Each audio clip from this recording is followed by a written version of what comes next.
Sejam bem-vindos ao Cruzamento, um podcast onde os temas do digital e da saúde se cruzam para criar um espaço de debate aberto e inovador. O meu nome é André Correia e, como habitual, estou acompanhado pelo meu amigo e anfitrião, Daniel Guedalha. Olá e bem-vindos! Hoje temos o prazer de estar virtualmente acompanhados por Ricardo Batista Leite. Olá, Ricardo. É para nós um enorme prazer receber-te no podcast Cruzamento e, mais uma vez, muito obrigado pela tua disponibilidade, Ricardo. Vamos começar então. Para quem nos ouve, Ricardo, e em 30 segundos, quem é o Ricardo Batista Leite?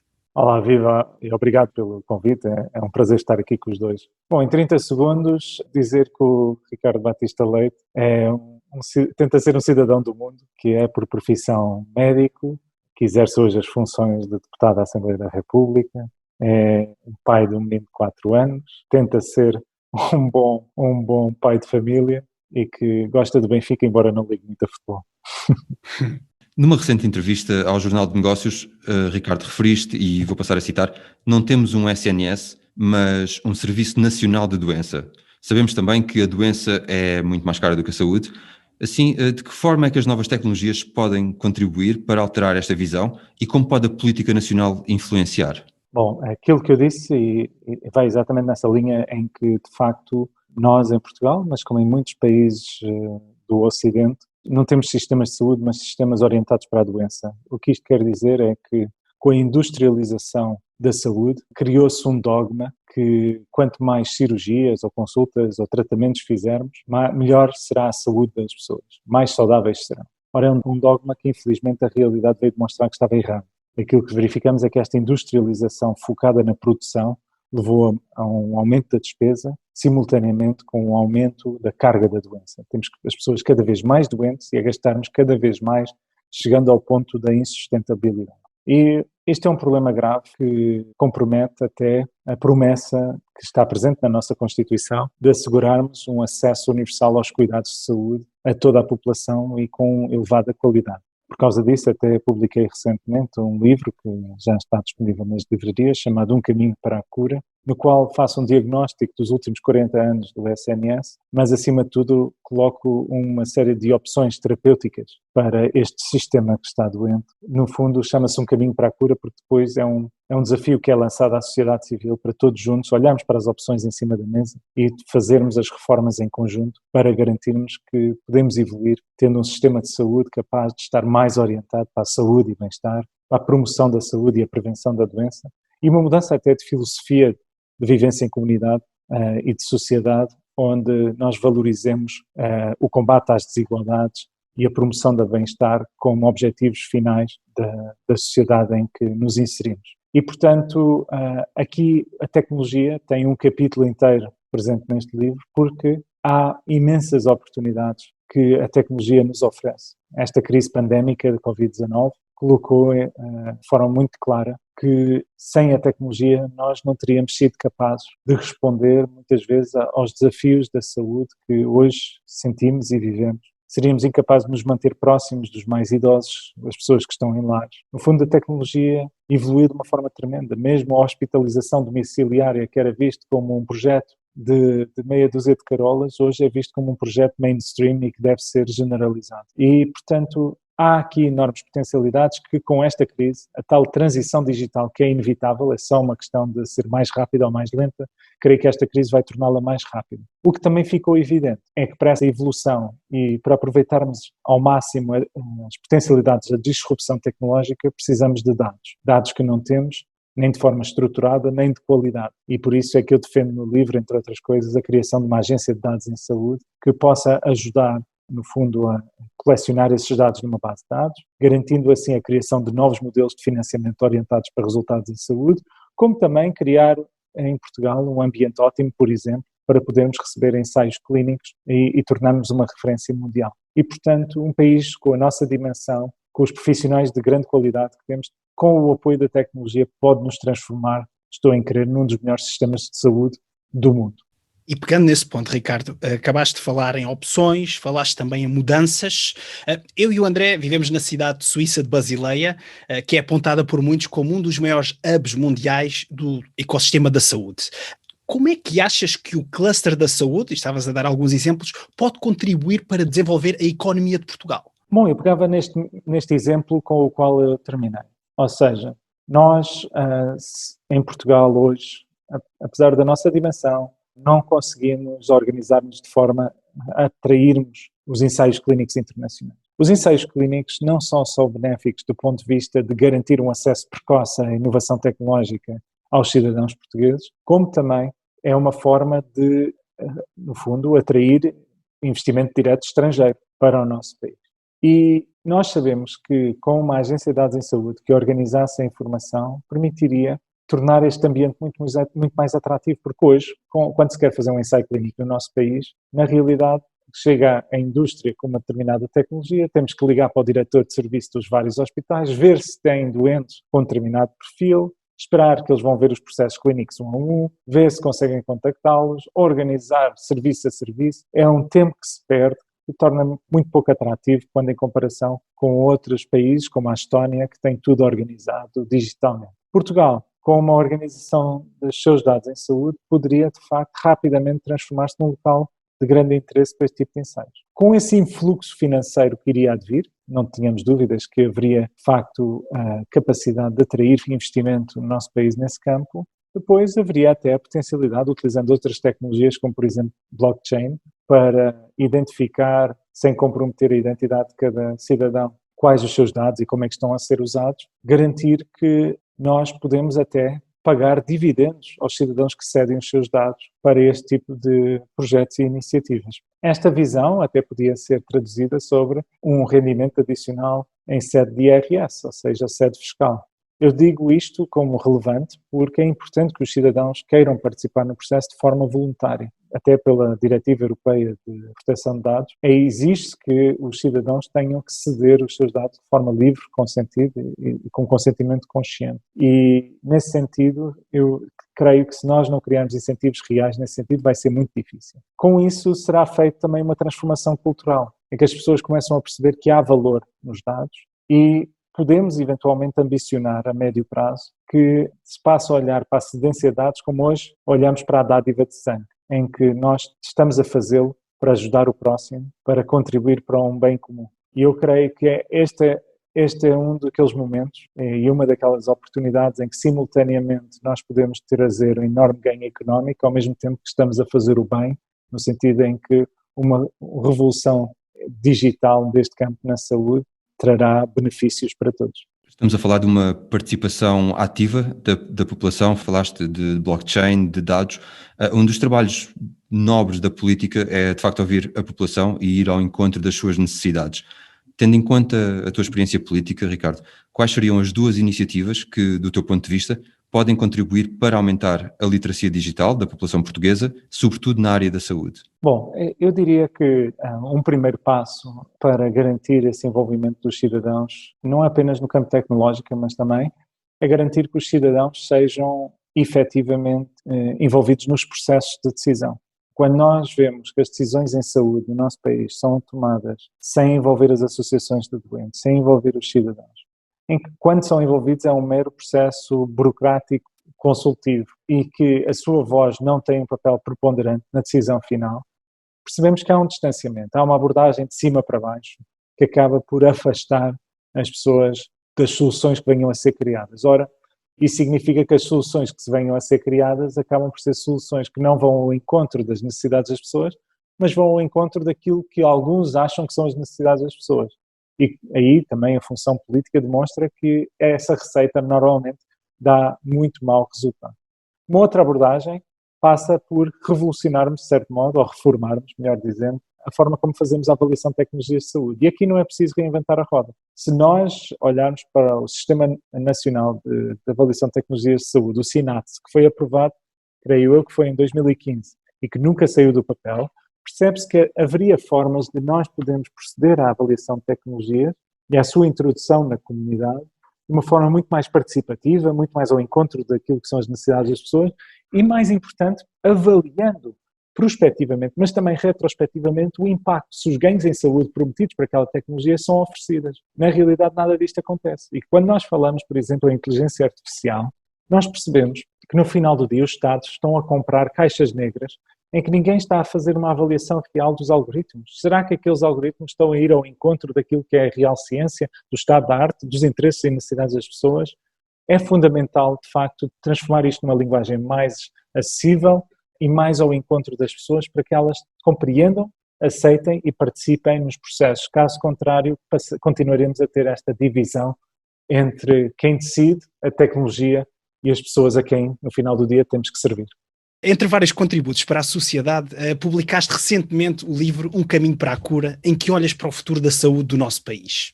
Tendo em conta esta reflexão, Ricardo, e se não existissem limitações de recursos, qual seria o futuro ideal da saúde em Portugal daqui a 20 anos? Bom, o desenho deste livro pretende ser um contributo efetivo para garantir a melhoria da saúde e bem-estar da população.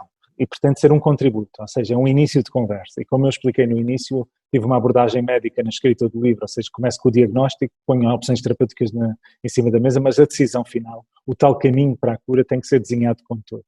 Eu diria que um dos fatores que mais me inspirou a querer escrever o livro teve a ver com, por um lado, ver que há aqui, pelo envelhecimento demográfico e pelo agravamento das doenças crónicas do nosso país, um conjunto de bombas-relógios, se quisermos, que podem comprometer o bem-estar populacional se não forem abordados de forma séria rapidamente.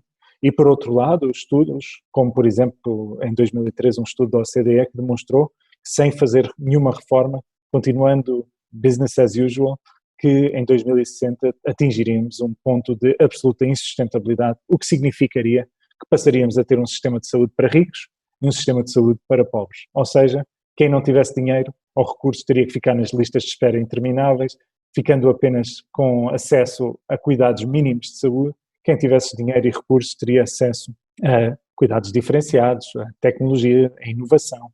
Ora, é exatamente esse tipo de sociedade contra a qual eu luto. Eu, como social-democrata, acredito na igualdade de oportunidades e acredito que a saúde é um instrumento promotor dessa igualdade de oportunidades. E, portanto, o objetivo final daqui a 20 anos é que tenhamos um país onde a saúde e o bem-estar e a qualidade de vida são pilares incontornáveis da nossa sociedade, como instrumentos equalizadores no sentido das oportunidades, no sentido em que contribuam efetivamente para a diminuição das desigualdades, e para isso tínhamos um sistema de saúde, um Serviço Nacional de Saúde que trabalha em parceria com o resto do sistema, de uma forma ativa, sem pruridos, com o foco de criar um modelo orientado para os tais ganhos em saúde, ou seja, focado na tal prevenção da doença e promoção da saúde.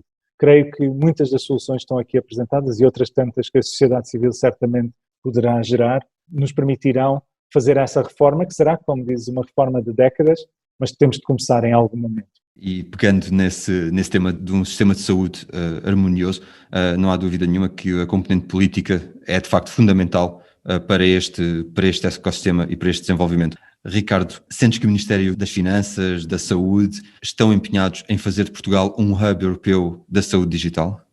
Eu penso que no nosso país fala-se muito no digital numa perspectiva de modernização da administração pública, em alguns aspectos eu diria até com resultados muito relevantes. Agora, no que diz respeito à transição digital aplicada à saúde, infelizmente, continuamos muito atrasados. É evidente que na última década tivemos saltos muito importantes e que são um exemplo até no contexto europeu.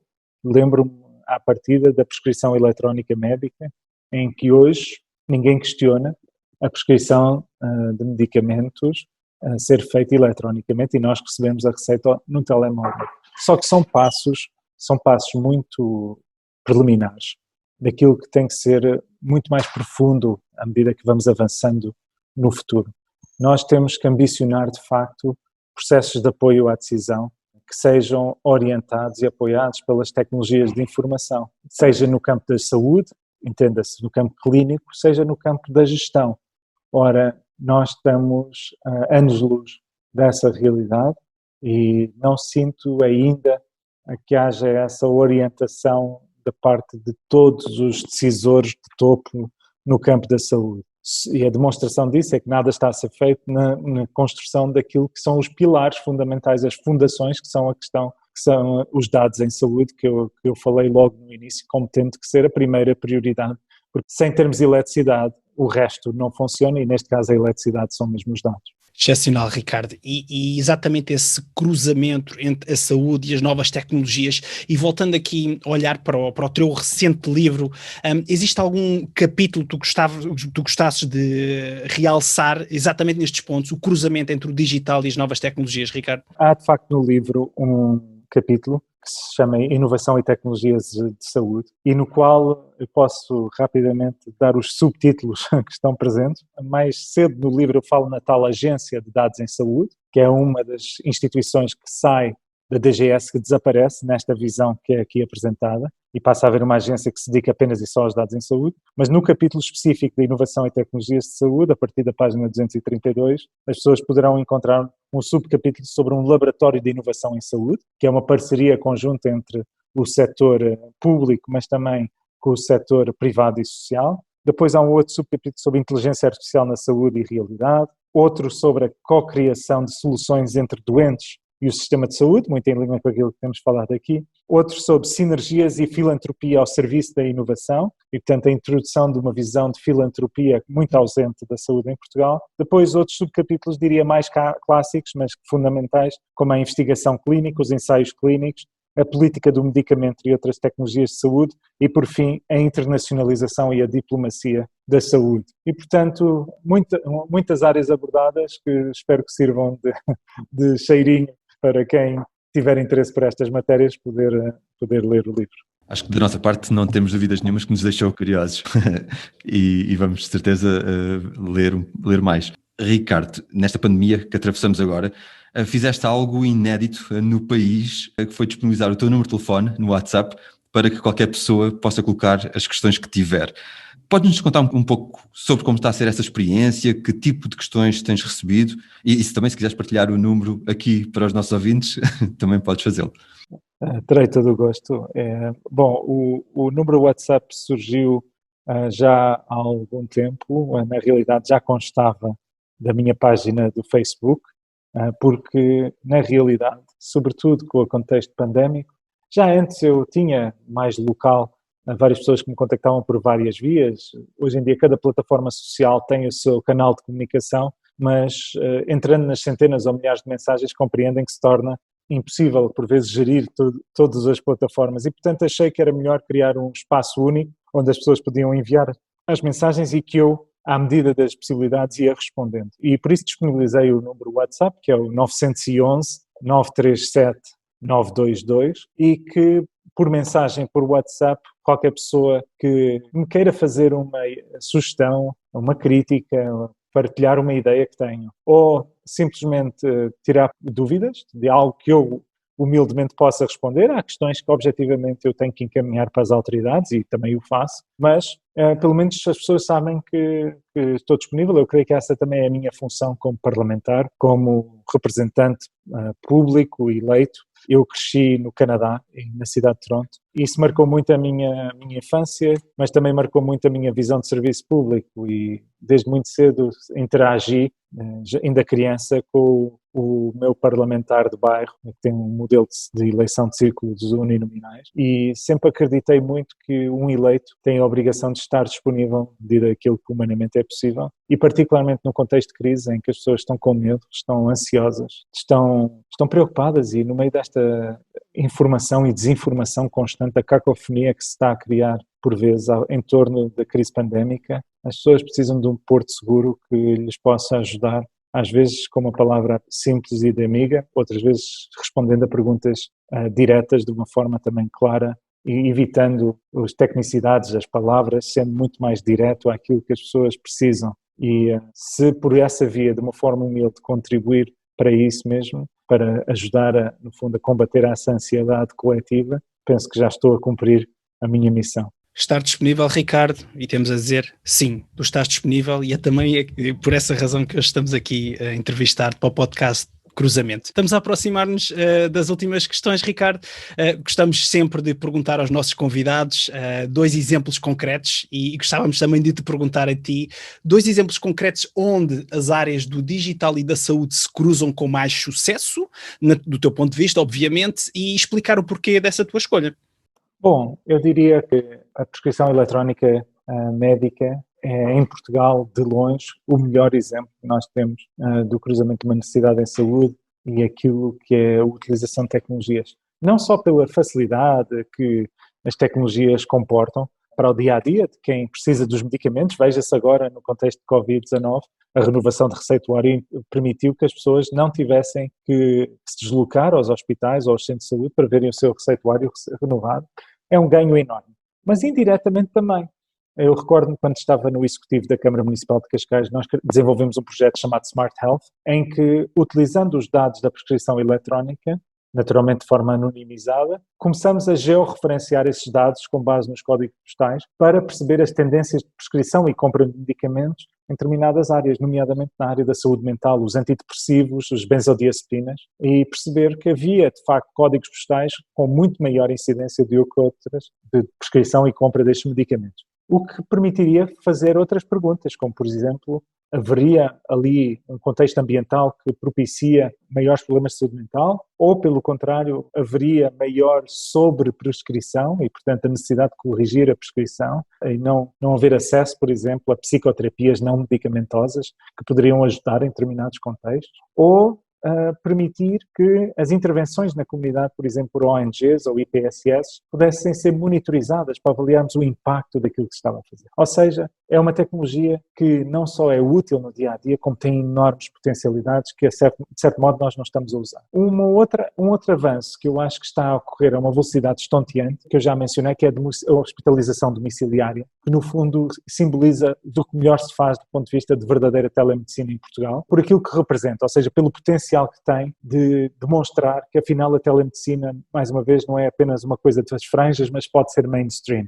Aquilo que agora se chama muito low touch health, em que no fundo se pode de facto ter tecnologia ao serviço das pessoas para garantir que não tenham que estar tanto tempo nos hospitais. E ainda para mais num tempo em que a tecnologia está significativamente mais barata, com muito melhor qualidade. Estamos de facto aqui num tipping point de algo maior. E se somarmos depois a isso as potencialidades da inteligência artificial, de computação quântica e por aí fora, nós temos aqui um potencial enorme no nosso país, pegando em exemplos de coisas que já existem para irmos muito mais além. Ricardo, muito obrigado pelo tempo e disponibilidade para estares aqui hoje connosco nesta conversa. Falámos do papel dos nossos políticos, na forma como podem promover a tecnologia para a criação de um sistema de saúde mais eficiente e também para aumentar a literacia digital. E falámos também nas tuas obras literárias, que desde já aconselhamos vivamente a leitura. Caso os nossos ouvintes queiram saber mais sobre ti ou acompanhar a tua atividade, onde é que te podem encontrar online? Bom, eles podem me encontrar em qualquer uma das redes sociais, Facebook, LinkedIn, Instagram, Twitter. Já partilhei o número WhatsApp e, portanto, também se me quiserem contactar, também o podem fazer no 911-937-922 e na Assembleia da República pelos canais que contactam qualquer parlamentar. O e-mail também está disponível no site do Parlamento e, portanto, não é difícil. Não é difícil chegar ao contacto comigo e, na medida do possível, procurarei responder. E, aliás, se me permitem só mais 30 segundos, eu gostaria só de partilhar um projeto que pude desenvolver no início da pandemia, na altura com um grupo de voluntários, na altura liderado por um amigo, Lucas Chambel, que na altura se chamava um passo à frente do coronavírus, que foi uma iniciativa digital, online, que não era mais do que uma plataforma através do qual os profissionais de saúde e os bombeiros nos podiam relatar a falta de equipamento de proteção individual, numa fase em que, recordo, não havia equipamento para todos e havia muitas dificuldades de distribuição. E ao fazermos este curto-circuito entre a gestão intermédia e falarmos diretamente com quem estava no terreno, conseguimos, junto da filantropia e de outras instituições, ir resolvendo situações muito, muito graves de falta de equipamentos. Ou seja, não devemos ter medo de dar poder às pessoas, não devemos ter medo de usar a tecnologia ao serviço das pessoas e não quis terminar este podcast sem passar este exemplo, que eu acho que é um exemplo positivo que sai de algo negativo, demonstrando que se nós dermos voz e capacidade às pessoas, as tecnologias estão aí, é para nos ajudar exatamente a isso e esperemos que através disso contribuir para uma melhor saúde e bem-estar de todos. Dar voz. De facto, Ricardo, muito obrigado. Quanto a nós, podem também encontrar-nos no LinkedIn e Twitter. Para feedback sobre o podcast, visitem o nosso website em www.cruzamentoPodcast.com. Esta informação estará nas notas do episódio. Despeço-me e até à próxima conversa. Até breve.